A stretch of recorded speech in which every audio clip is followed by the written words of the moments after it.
News, Abuja. All right, you're still watching the News Hour on AIT. To talk more on decolonization of school curriculums, we've been joined by Benedict Zereke, an educationist. Thank you for joining us, Mr. Zereke.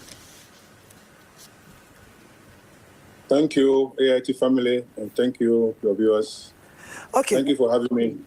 All right, we've heard about this term, decolonization of school curriculum, on and on and on, and different meanings to it. If you can tell us your own meaning, how you understand decolonization of school curriculum, and indeed, how do we therefore decolonize our school curriculums in Nigeria?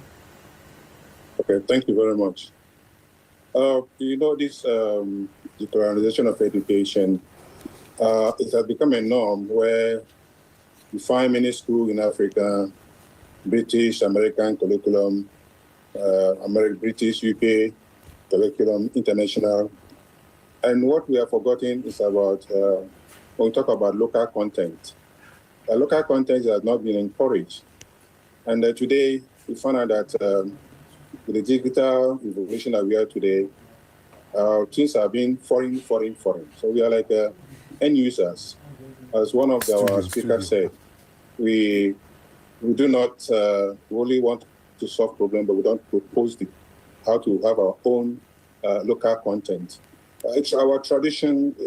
African, we are gifted. We are very beautiful, created by God. And we should not forget that Africa is the first civilized country. Civilization started from Africa, but they have taken away everything from us. Today, many children don't know who is our leader today. No education, no history. History has not been taught. In our own side, in our school, we introduce what we call bring back our culture.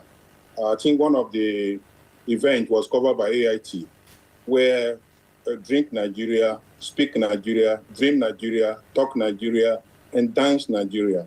I think if all Africans can embrace this, because having a lot of conferences, they are very good. It's time, and I want to thank the Minister of Education if this new curriculum that has been come up, because there's no skills. Most of our learners, they can only speak English. Even our culture, our traditional language is not being taught. China, we're in third world country. China has used their languages to produce things. All what we imported, you see China, you see Arabic, and you now see English. And when our leaders come to Africa, they speak their language, and then they have an interpreter to interpret for them. Not that they are not educated academically, or they can't speak English. What is our own take? Coming to football, we don't have a secret password in our field. All we speak is English, and they are open to understand what we are planning to say. So I think it is now the right time we go back to the roots. African, we have a skill, carpentry, we use our language to produce, to invent into many things. Yes, you can look at the digital regime. We cannot invent anything on our own. We are end users. Many things are being invented in. We cannot remove them. Children are lazy to learn. Operating in the country. Okay, Benedict, let me come in here. That will be. Okay, Benedict, let me come in here. What do you say to those who say that the world is fast becoming a global village? That the world is fast becoming a global village, that with globalization and all that, like everybody speaks the same language. It just happens that English seems to have had a head start, and everybody seems to be able to speak English, and it seems to be the most, popular form of communication. And again, it's probably too late for countries like Africa to start decolonializing education, as people are suggesting. It's actually a tall order. Yes, a tree can never make a forest. African, we must come together. The North African, the South African, the West African, the East African. We need to come together, because one side cannot be saying different things, another side will say different things. That's the reason why African today, we are still backwards in development. Our culture is beautiful. How do you promote our culture? How do you promote our attire, our fabrics? Every day we are on suits. Everywhere we are on suit. Even under the sun, we are on suit. And we have a nice fabric.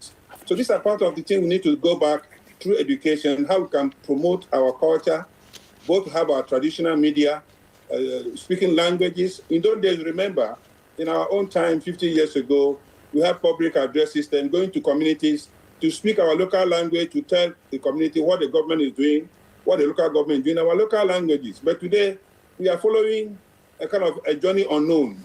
That's what I have to target, a journey unknown. Mr. Benedict, for lack of time, quickly, in less than 1 minute. But I'm a little bit worried. Won't it be dangerous?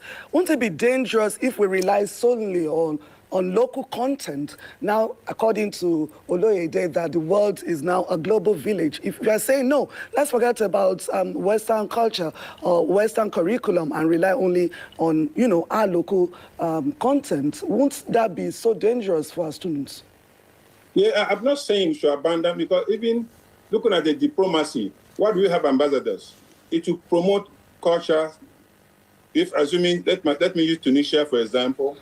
Tunisia will come, they want to bring their own culture to showcase. Now, if you go to different liaison office in Abuja City, I've taken my children to Korea Cultural Center, where they learn their language and things, they show what is happening in their culture. They have been fabricated some of our local content.